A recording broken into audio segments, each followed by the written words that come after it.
So I'm back. Here are the spices you use for your snack. Paprika, could be smoked paprika or regular. Garlic powder, black pepper, salt, coriander, and onion powder. You mix all this in a bowl.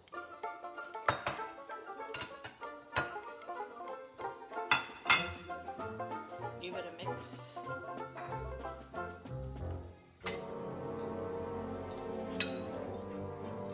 So you'll blend all these great spices together.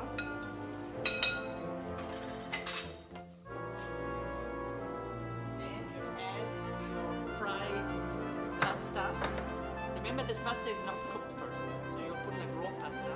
You'll fry it first, and then while it's still warm, you'll put in the spices so you can get coated evenly and mix it. I'll post a picture how it looks towards